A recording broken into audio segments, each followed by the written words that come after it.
সকাল আমার প্রিয় বন্ধুরা, তোমরা সকালে কেমন আছো? আশা করছি তোমরা সবাই খুব ভালো আছো আর সুস্থ আছো।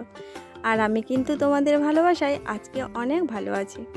মেদিনীপুর জেলার ছোট্ট একটি গ্রাম থেকে আমি মৌসুমি, আমার মৌসুমি ব্লগ চ্যানেলে তোমাদের সবাইকে অনেক স্বাগত আর অনেক ভালোবাসা জানিয়ে আজকে এখন থেকে একটি নতুন ভিডিও শুরু করলাম।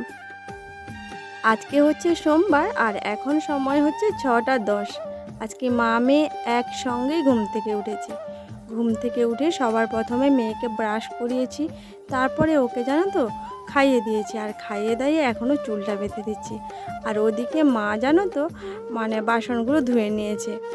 আর জানো তো বাড়িতে আত্মীয় স্বজন আসলে যেমন কাজ বেড়ে যায়, আর চলে গেলেও তেমনি অনেক বেশি কাজ বেড়ে যায়।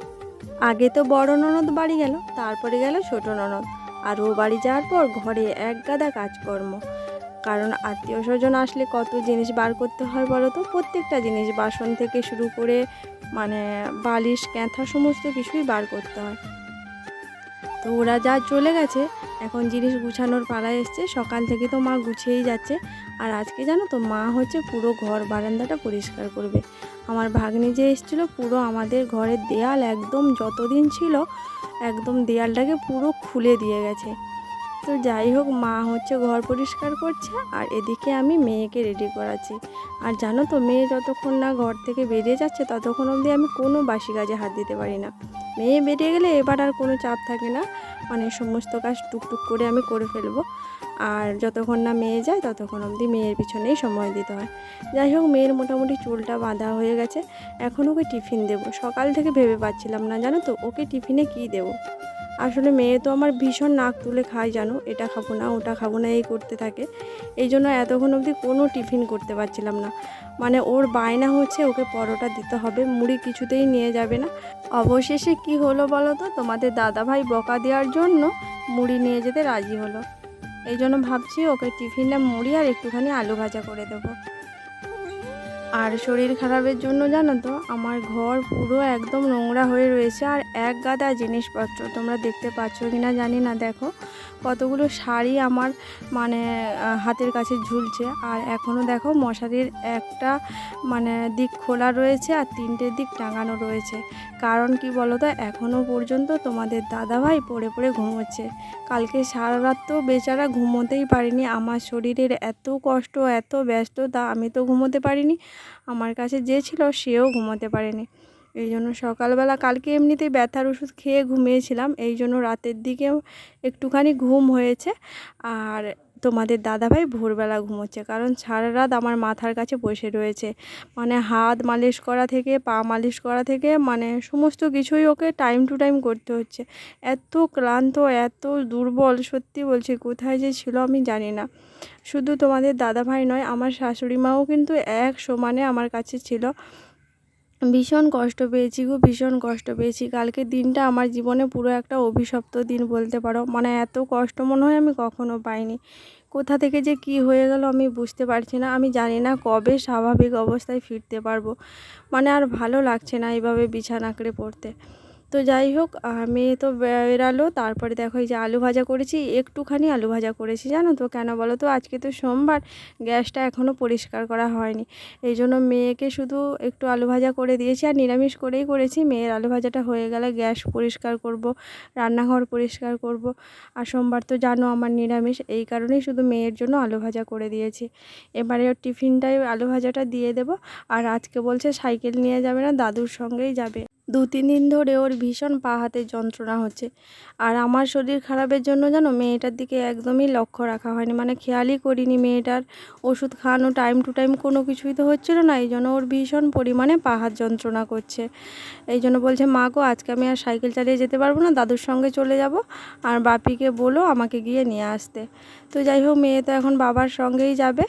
আর এখন বাবাও বেরিয়ে পড়েছে জানো তো, বাবা তো জানো 6:30টার সময় দোকান যাবে। আর মেয়ের হচ্ছে 6:40, 44, 45 এই রকম করেই গাড়ি আসে, আর আগে থেকে গিয়ে দাঁড়িয়ে থাকতে চায় না।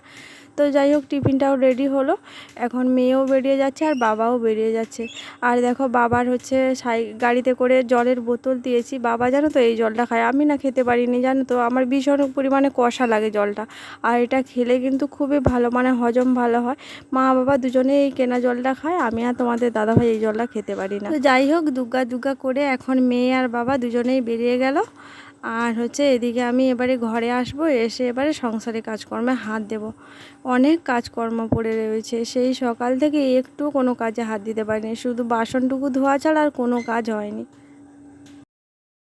সকালবেলা যখন ব্লগটা শুরু করেছিলাম তখন একবারও ভাবিনি যে হুট করে আমার জীবনে এইরকম একটা সময় আসবে।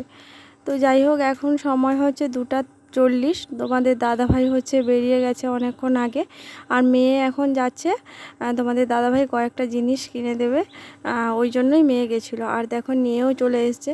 আর তোমরা দেখতে পাচ্ছ এগুলো কি, দুটো হচ্ছে ওয়ারিস কিনে দিয়েছে। মানে আমার এত শরীর খারাপ, সেই যে তোমাদের সঙ্গে দেখা হয়েছিল, মানে কথা বলছিলাম 8:30 9টা, তখন অবধি আমি ভালো ছিলাম। তারপরে যে সময়টা গেছে আমার জীবনে সে বলার কথা নয়। এত অসুস্থ, এত অসুস্থ, মানে কি বলবো, আমার কোনো ক্ষমতা ছিল না নিজস্ব। আর দেখো ওষুধও পাঠিয়ে দিয়েছে, এখন হচ্ছে ওই ওআরএসটা খেয়ে জানো তো ওষুধ খাবো। সারাদিন ঠিকঠাকভাবে খাওয়া হয়নি, এত শরীরের উপর দিয়ে ধকল গেছে কি বলবো। মানে 8টার পর থেকে পুরো ক্যামেরা বন্ধ, মানে ফোন বন্ধ, ফোনটা হাতেই নিইনি, কি করে ভিডিও করব। তারপরে যখন ওষুধপত্র খেলাম একটু সুস্থ হতেই তারপরে হচ্ছে ফোনটা হাতে নিয়েছি। বিশ্বাস করো এত শরীরটা খারাপ হয়ে গেছিলো। তো যাই হোক, মেয়ে দেখো এখন হচ্ছে আমাকে ওই ওআরএসটা খাওয়ানোর জন্য যে একটা পাইপ দেয় না, ওই এটাকে ছিঁড়ে দিচ্ছে, দিয়ে আমাকে বলছে মা আমি একটুখানি খেয়ে দেখবো কেমন লাগে। আমি বলছি ঠিক আছে খেয়ে দেখো। আসলে আমার নিজেরই খেতে ইচ্ছে করছিল না, ও কি করে খাবে, ও তো একটুখানি মুখে দিয়ে বলছে মা গো আমি খাবো না, খুব বাজে খেতে। তো যাই হোক, তারপরে আমাকে দিয়ে দিয়েছে, ওটা আমি এখন বসে বসে খাবো। হ্যালো বন্ধুরা, শুভ বিকেল। তোমরা সবাই কেমন আছো? আশা করছি যে যেখান থেকে আমার ভিডিওটা দেখছো তোমরা সকলে খুব ভালো আছো আর সুস্থ আছো।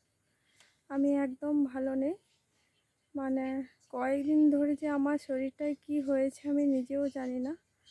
তো কালকের দিনটা একটুখানি ভালো ছিলাম, আজকে সকাল থেকে ভালো ছিলাম। ওই তো 9টার পর থেকে এত অসুস্থ হয়ে পড়ি, এত অসুস্থ হয়ে পড়ি, মানে কি বলবো তোমাদেরকে, মানে কথা বলার মতো অবস্থায় আমি ছিলাম না। এখন বাজে হচ্ছে বিকেল 3টে, তোমাদের দাদাভাই দোকান বেরিয়ে গেছে। আসলে কি বলো তো, যেখানটায় গেছিলাম সেখানে অনেক না আয়ুর্বেদিক ওষুধ দিয়েছিল। মানে আর আমার বাড়ির সবাই ভেবেছিল হয়তো ভৌতিক কিছু হচ্ছে আমার সঙ্গে, ওই জন্য ওইখানটায় নিয়ে গিয়ে তো অনেক কিছু করানো হয়েছে। তারপর তো এই যে দেখতেই পাচ্ছ গলায়, তারপরে আমার হাতে, তারপরে এখানেও রয়েছে। তো ওখান থেকে আসার পর একটু ভালো ছিলাম, সুস্থ ছিলাম। তারপরে ওখান থেকে ওষুধ দিয়েছে, বলেছে যদি কেউ কিছু করে থাকে তাহলে ওই ওষুধগুলো খাওয়াবে, আর খাওয়ানোর পর হয় বমি হবে, না হলে পটি হবে, 2বার 3বার মতো হবে। তারপরে মানে কেউ কিছু করলে ওটা বেরিয়ে যাবে, হয় বমির মাধ্যমে বাড়াবে, না হলে পটির মাধ্যমে। তো সকালবেলা তো আমি একদম ঘুম থেকে যে নর্মালি যেভাবে একটা সুস্থ মানুষ তার সকালটা শুরু করে সেইভাবে শুরু করেছি। মানে মেয়েকে স্কুলে পাঠিয়েছি, তারপরে ঘরের কাজকর্মও সেরেছি। তারপরে হচ্ছে আজকে অনেক জিনিসপত্র সাবান দেবো, কারণ 2 দিন ধরে রোদ বেরাচ্ছে, অনেক জিনিস নোংরা হয়েছিল। আত্মীয় স্বজন বাড়িতে আসলে তো জানো কত জিনিসপত্র বেরা হয়। তো আজকে ভেবেছি অনেক জিনিসপত্র সাবান দেবো, ঘরটা পরিষ্কার করব, অনেক কিছু ভেবে রেখেছি। সকালে মেয়েকে স্কুলে পাঠালাম, খাইয়ে দাইয়ে ওর জন্য টিফিন রেডি করে দিলাম। তারপরে তোমাদের দাদাভাই হচ্ছে আমাকে ওই আয়ুর্বেদিক ওষুধটা খাইয়েছে, ওটা আমাকে জানায়নি, মানে এইসব হবে বলে জানায়নি। ওষুধটা খাওয়ানোর পর আমাকে সঙ্গে করে, মানে আমাকে সঙ্গে সঙ্গে নিয়ে ঘুরছে। আমি যখন জিজ্ঞেস করলাম কি হয়েছে, তখন আমাকে বললো যে এই ব্যাপার, এই জন্য তুমি আমার সঙ্গে 8টা ঘন্টা থাকো। এবার ওষুধটা খাওয়ার পর আমার কি হয়েছে বলো তো, শরীরটা ভীষণ পরিমাণে দুর্বল, আর পেট গুলাচ্ছে। সকাল থেকে তো কিছু খাচ্ছিলাম না, তখন তো সবে 8:30 বাজে, এই জন্য খাচ্ছিলাম না। তারপরে গা গুলাতে থাকে, বমি তো হয় না, কিন্তু বিশ্বাস করো এখনও পর্যন্ত আমি 7-8বার মতো বাথরুমে গেছি।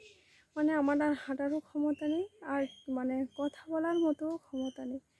আর এই জন্য আজকে ব্লগটা আমি কন্টিনিউ করতে পারিনি। মানে ওই যে সকালে টুকটাক বাসি কাজকর্মটুকু করেছি সেইটুকু। মেয়ে তারপরে স্কুল থেকে বাড়ি এসছে, ওকে খাওয়ানো দাওয়ানো কোনো কিছুই করতে পারিনি, দুপুরে রান্নাও করিনি, শুধু স্নান করে বিছানার মধ্যে শুয়েছিলাম। এখনও বাথরুমে এসেছিলাম, আমার বাড়ি থেকে বাথরুমটা অনেকটা দূরে, তো এসেছিলাম আর পারছি না যেতে। আর তোমাদের দাদাভাই থাকলে হয়তো আমাকে ধরে নিয়ে যেত, তোমাদের দাদাভাই নেই, মেয়ে এসে, মেয়ে কিন্তু আমার এতটাও বড় হয়নি যে মাকে ধরে ধরে নিয়ে যাবে। শরীরটা খুব দুর্বল লাগছে বলে এখানটায় বসে রয়েছি। তাই ভাবলাম চলো তোমাদের সঙ্গে একটু কথা বলে আজকের ভিডিওটাকে শেষ করে দেব। যে আমি আর মানে কিছুই শেয়ার করতে পারবো না আজকে। যদি কালকে সুস্থ থাকি, ভালো থাকি, তাহলে তোমাদের সঙ্গে দেখা হবে। আর যদি শরীর খারাপ থাকে তাহলে তো বাদ দিয়ে দাও, ছেড়ে দাও। জানি না কবে নর্মাল লাইফে ফিরতে পারবো। মানে আর ভালো লাগছে না, এত কষ্ট কেন ভগবান আমার, এত কষ্ট কেন লিখেছে আমি সেটাই জানি না। মানে মাসে 30 দিনের মধ্যে 20 দিন আমি অসুস্থ থাকি, আর 10 দিন মনে হয় আমি সুস্থ থাকি। এই হচ্ছে ব্যাপার। তো যাই হোক, তোমরা পাশে থাকো, সঙ্গে থাকো, একটুখানি ভগবানের কাছে প্রে করো যাতে আমি তাড়াতাড়ি সুস্থ হয়ে তোমাদের কাছে ফিরে আসতে পারি, তোমাদের মাঝে ফিরে আসতে পারি। আর সবার ভালো থাকা, সুস্থতা কামনা করে আমি আজকের ভিডিওটা শেষ করলাম। সবাইকে টাটা।